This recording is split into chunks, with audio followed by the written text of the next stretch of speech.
नमस्कार दोस्तों, आज फिर आपका स्वागत है इस चैनल के ऊपर। तो आज की जो हमारी डिस्कशन है वो जर्मनी रिफ्यूज़ल के ऊपर रहेगी। तो ये एक बहुत ही इंटरेस्टिंग केस स्टडी है। तो ऐसे केस स्टडी मैं तब डालता हूँ कि ऐसे जैसे बच्चे हैं जहाँ इनके पेरेंट्स हैं वो अवेयर हों जब भी वो अपना किसी भी कंट्री का वीज़ा अप्लाई करें, क्योंकि ये प्रॉब्लम्स हैं हर एक स्टूडेंट हर एक पेरेंट्स को आती है। तो लेकिन पेरेंट्स और बच्चे को आज की डेट में एक्टिव होना पड़ेगा, अवेयरनेस लेनी पड़ेगी before applying the visa of any country. Otherwise same situations रहेंगी जो इस बच्चे के साथ हुई है। और मैं सबसे ज़्यादा नालायकी किसकी समझता हूँ, बच्चों की और पेरेंट्स की, क्योंकि वो डेस्परेट हैं फ़ौरन जाने के लिए लेकिन अपनी रिसर्च नहीं करते हैं। अगर आपने किसी भी कंट्री में जाना है, ठीक है, तो आप एटलीस्ट उस कंट्री से रिलेटेड नंबर ऑफ़ एजेंट्स की, कंसल्टेंट की वीडियोस वॉच करें। अगर आपने करनी है तो आप गूगल में भी सर्च कर सकते हैं। इवन एम्बेसीज़ की वेबसाइट्स हैं, एम्बेसीज़ को ईमेल लिखकर भी आपको कुछ ना कुछ इन्फॉर्मेशन मिल सकती है। लेकिन हमारी क्या है कि हमारी फुल डिपेंडेंसी एजेंट्स के पास ही रहती है कि बस एजेंट्स को आज केस दे दिया है तो अभी 15-20 एक महीने में हमारा वीज़ा सारा कुछ हो जाएगा। तो ऐसी चीज़ें लगे तो ऐसी ही सिचुएशंस रहेगी। अभी बच्चा देखिए, जर्मनी से स्टडी वीज़ा रिफ्यूज़्ड हुआ है इस बच्चे का। अभी मैंने 3-4 दिन पहले अभी 3-4 वीडियोस डाली हैं जिसमें और भी बहुत सारे बच्चों के वीज़ा रिफ्यूज़्ड हुए हैं जर्मनी के, और उनके 6-6 बैंड थे बच्चों के। और लेकिन उसमें लैक ऑफ क्या रहा है, लैक ऑफ रहा है एक तो सिलेक्शन ऑफ वहाँ की यूनिवर्सिटीज़, प्राइवेट में डाला है या पब्लिक में डाला है। दूसरा क्या रहा है, सिलेक्शन ऑफ प्रोग्राम्स। आपकी जो असेसमेंट एपीएस डिफरेंट टाइप का आया हुआ है लेकिन आपने जो प्रोस्पेक्टिव कोर्स है वो डिफरेंट टाइप का ले लिया हुआ है। और थर्ड क्या रहा है, लैक ऑफ कम्युनिकेशन स्किल्स, क्योंकि वहाँ पर फिज़िकली बच्चों की इंटरव्यूज़ हुई हैं एम्बेसीज़ के अंदर। जो भी रिस्पेक्टिव एम्बेसी है क्या कहते हैं इसकी, जर्मनी की दिल्ली के अंदर हैं, तो वहाँ पर डिफरेंट टाइप के क्वेश्चंस पूछे जाते हैं। तो दैट रीज़न उनके वीज़ाज रिफ्यूज़्ड हुए हैं। आपका अच्छा कंसल्टेंट वही है जो आपकी प्रोफाइल को प्रॉपर पहले जज करे, उसकी असेसमेंट ले कि बच्चे की क्या एजुकेशंस हैं, उसकी क्या ग्रेडिंग्स है, परसेंटेज क्या हैं, उसके पास लैंग्वेज प्रोफिशिएंसीज क्या है, आइदर वो आइल्स देखे या उसकी जर्मन लैंग्वेज देखे।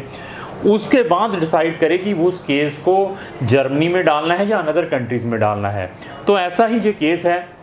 बच्चा जस्ट ह्यूमैनिटी का पास आउट है, आर्ट्स का, वो भी पंजाब बोर्ड, 75% नंबर हैं, और 2022 का पास आउट है और A1 साथ में था। अब ये मेरे पास अगर ये बच्चा आता, सबसे पहले मैंने इसकी प्रोफाइल चेक करनी थी। चेक करने के बाद मैंने इस केस को कभी भी लेना नहीं था जर्मनी के लिए। मुझे मालूम है कि इसके अंदर क्या ड्रॉबैक्स हैं। इवन मैंने जब बच्चे की कोई प्रोफाइल लेता हूँ तो मैं I will take the interview of the students before taking the files. We are considering the profiles as a embassy, not as a agents. चलो ले लो यार, देखा जाएगा, हमें तो पैसा आ रहा है। वी आर मतलब अगर हमारे पास कोई भी बच्चा रजिस्टर्ड होता तो 80 से 90% we are giving the results to them. 100% मैं किसी को भी कोई चीज़ प्रोवाइड नहीं कर पाऊँगा, क्योंकि जो 10 से 20% चीज़ें हैं वो यूनिवर्सिटीज़ और एम्बेसीज़ के हाथ में हैं। तो लेकिन बच्चा आया हमारे पास, इसकी प्रोफाइल चेक की गई। देखने के बाद मैंने इसको बताया कि इसके अंदर क्या क्या ड्रॉबैक्स हैं, इसका रिफ्यूज़ल लेटर पढ़ा गया। और ये देखिए कि जस्ट इस बच्चे को वहाँ पर लैंग्वेज प्रोग्राम के लिए डाला गया। वहाँ की प्राइवेट इंस्टीट्यूशंस जो खुली हुई हैं, लैंग्वेज के इसने पैसे भी ट्रांसफ़र किए हैं, वहाँ पे ब्लॉग्ड अकाउंट भी खुलवाया इसने। एजेंट्स ने जितने पैसे कहे होंगे वो भी दिए हैं, और इवन कुछ पैसे और भी देने होंगे जब वीज़ा आता है, सारा कुछ देने के लिए भी रेडी है।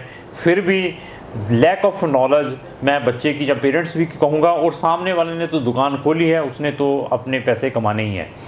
तो आया मेरे पास, इसका सारा रिव्यू किया कि लैंग्वेज प्रोग्राम में मैंने बहुत सारी वीडियोस में बताया है, they are not giving the visa.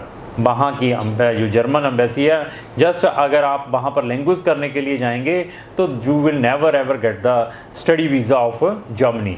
हाँ, इसके साथ में अनदर डॉक्यूमेंट्स भी होते लगे, फिर भी मैं कहता हूँ कि होप हो सकती थी कोई स्टूडेंट कुलीग लगा होता है साथ में, कंडीशनल की लैंग्वेज के बाद में इसने ये करना है, उसके बाद में लैंग्वेज कंप्लीट करने के बाद, स्टूडेंट कुलीग कंप्लीट करने के बाद इसने अपनी बैचलर करनी है, ऐसे कोई कंडीशनल लेटर भी लगे होते, फिर भी मैं कहता कि इसके 60-70% चांसेस होते। तो अभी क्या है, फिर लैंग्वेज में डाल दिया, उसके बाद फिर इसकी इंटरव्यू आ गई। अब ऐसे ही ने टेलीफोनिकली, जहाँ इसको फिज़िकली वहाँ बुलाया होगा, तो वहाँ पर एम्बेसीज को तो पता चल ही जाता है, मैंने फिर बताया, दे विल इमीडिएटली जज।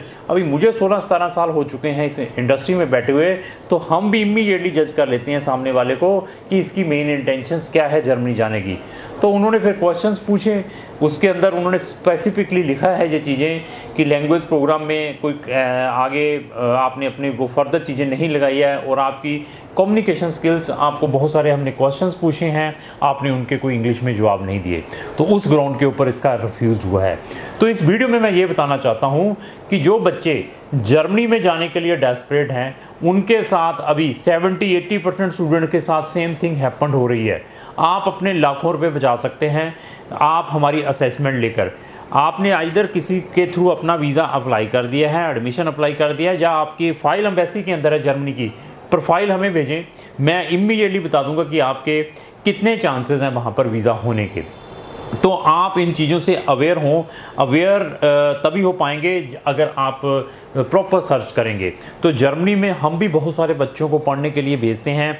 हमारी 2 डेडिकेटेड प्लेलिस्टें हैं, फ्री स्टडी इन जर्मनी और सक्सेस स्टोरीज ऑफ जर्मनी, दोनों के लिंक भी मैंने डिस्क्रिप्शन बॉक्स में लगाए हैं, वहाँ जाकर हमारी नंबर ऑफ़ वीडियोस वॉच कर सकते हैं।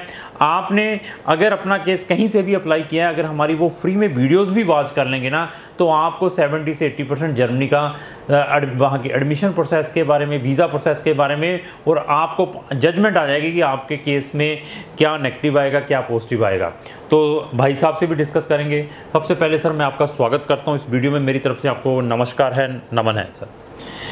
तो मैं ये पूछना चाहूँगा कि आप कौन सी डिस्ट्रिक्ट के रहने वाले हैं? मैं सर गुरदासपुर का रहने। गुरदासपुर के रहने वाले हैं। आपकी एजुकेशंस क्या हैं? मेरी +2 आर्ट्स। +2 कितने % है? 75%। आपने कोई IELTS PT किया हो? नहीं सर। आपकी 12th कौन से बोर्ड से हैं? Punjab education board. आपने अपना जो केस था कहाँ से अप्लाई किया था? मैंने लोकली किया था, अमृतसर से किया था आपने? अमृतसर से किया था, गुरदासपुर के भी रहने वाले हैं। तो आपका एडमिशन कौन से प्रोग्राम में वहाँ से आया था? मेरा उधर से इन्होंने बस ये लेकर दिया कि आप वहाँ पर जाओ लैंग्वेज स्कूल के। ठीक है, तो लेटर दी बस। लैंग्वेज स्कूल की फ़ीस कितनी आई? 6 लाख रुपये। 6 लाख रुपए की फ़ीस जस्ट लैंग्वेज स्कूल के लिए भेजी है। और ये देखिए, जस्ट फॉर लैंग्वेज स्कूल के लिए 6 lakh, this is not a small amount. समझने की कोशिश करें, लैंग्वेज के लिए, अगर लैंग्वेज के लिए हमारे पास भी आता ना, जो बच्चे हम भी लैंग्वेज लगा कर भेजते हैं साथ में स्टूडिंग, और उसकी जस्ट फीस 2 से 3 हज़ार यूरो की है। 2 से 3 हज़ार यूरो की है, अप टू B2 लेवल तक की। वो भी फीस बच्चे ने वहाँ जाकर पे करनी है। कैसे पे करनी है? इंस्टॉलमेंट बेस, आपने पर मंथ 200 यूरो या 300 यूरो करके। तो ऐसी चीज़ें अगर आप सर्च करते तो आपके लाखों रुपए बच सकते थे। तो सर्च कब की? मेरी वीडियोस देख के अभी मेरे पास आ गया कि हाँ सर ने ये चीज़ें बताई हैं। तो ऐसी वीडियोस में ऐसे फैक्ट्स हम हर एक कंट्रीज़ के ऊपर डालते हैं। हमारे पास जर्मनी नहीं है, शेंगन की 29 कंट्रीज़ ऑन आवर फिंगर्स। तो एडमिशन आ गया, आपको जो प्रोसेस करते हुए कितना टाइम हो चुका है? मुझे सर 6 मंथ। 6 मंथ हो गए। ब्लॉक अकाउंट भी खुलवाया हुआ? हाँ। वहाँ कितने के पैसे लगे ब्लॉक अकाउंट में, इंडियन रुपीज़ में? इंडियन रुपीज़ में लगा तो ये 10 लाख। 10 लाख रुपये वो है, 6 लाख की फीस है। एजेंट ने भी कुछ एडवांस में लिया होगा? 25,000 रुपये एडवांस में लिया। प्राइवेट कॉलेज में डाला है, लैंग्वेज में हम 15,000 रुपये एडवांस में लेते हैं। कोई ओरिजिनल डॉक्यूमेंट भी लिए एजेंट्स ने आपसे, पासपोर्ट, ओरिजिनल, एकेडमिक या कुछ है?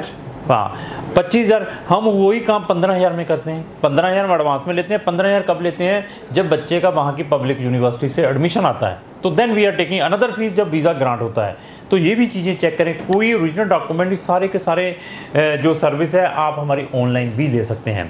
तो आपने जब फाइल एम्बेसी में जमा करवा दी, जिस दिन जमा करवाने गए थे उसी दिन इंटरव्यू हुई थी या कुछ टाइम के बाद? नहीं सर, कुछ टाइम के बाद। वहाँ पे फिजिकली गए थे या टेलीफोनिकली? फिजिकली एम्बेसी के अंदर। तो मैं इन चीज़ों को अचीवमेंट नहीं समझता कि अगर हमने 100 एप्लीकेशन डाली हैं, 10-12 के वीजे आ गए, बाकियों के रिजेक्शंस हो गए।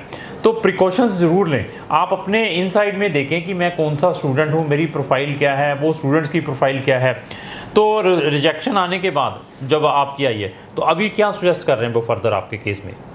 वो अब बोल रहे हैं कि दोबारा से फाइल लगा लेते हैं, तो अगर एक बार आ गया तो आपका क्या दिल कर रहा है? अभी तो नहीं सर। तो देखिए, मैंने इसको कंटिन्यूस कर दिया है। मैं क्या, अगर ये B1 ले आता है अपना, तो B1 ले आता है तो इसका ब्लॉक्ड अकाउंट भी नहीं लगेगा, हम इसको अनदर प्रोग्राम में जर्मनी में भेज सकते हैं। अगर ये मुझे कहता है कि सर मैंने ऐसे ही अप्लाई करना, मैं कहा जर्मनी का हमारे पास नहीं हो पाएगा, इवन आपका केस हमारे और भी किसी कंट्री में नहीं हो पाएगा जब तक आपके पास 5.5 आइल्स बैंड नहीं है। तो मैंने इसको और कंट्री सजेस्ट कर दी है कि अगर आपने अपना वीज़ा अप्लाई करना है आइल्स के 5.5 बैंड लेकर आएँ, जहाँ आप अपना B1 जर्मन का ले आएँ, तो हम आपके लिए नंबर ऑफ ऑप्शंस प्रोवाइड कर सकते हैं। वो सारी का सारा मैंने सजेस्ट कर दिया है। तो हमारे बारे में कहाँ से पता चला? मुझे सर यूट्यूब से। तो कब से देख रहे हैं हमें? मैं 10-15 दिन हुए। तो 10-15 दिन में आपको कैसे जज आ गया कि हम आपका काम कर सकते हैं? वहाँ पर भी एजेंसी है, वहाँ उनको कैसे फाइंड आउट किया था? उनको मेरे फ्रेंड गए थे उनके पास। अच्छा, तो तब आपको लगा कि वो कब गए हैं? वो गए अभी 1 नवंबर में गया था। हाँ हाँ। और 2 रिसेंटली गए हैं। वो कौन से प्रोग्राम में गए? वो भी इसी नहीं, इसी यही प्रोग्राम में लैंग्वेज में वीज़ा मिल गया। तो देखो सरप्राइज है, कहते हैं लैंग्वेज में वीज़ा मिल गया है। तो देखो लैंग्वेज में वीज़ा, मेरे पास जैसे आप आए हैं ऐसे और भी बहुत सारे स्टूडेंट्स आ रहे हैं जिनको लैंग्वेज में रिजेक्शंस मिल रही हैं, जो बच्चे के पास कोई प्रोफाइल नहीं है या कुछ नहीं है। तो ऐसा है कि आपके ऊपर डिपेंड है कि आपके प्रोफाइल कैसी है, आपका एजेंट्स आपको कैसे हेल्प करता है। तो इस टाइप के जो हम केस स्टडी हैं रेगुलर अपने सोशल मीडिया पर डालते हैं। तो अभी फर्दर क्या करना चाहते हैं आप?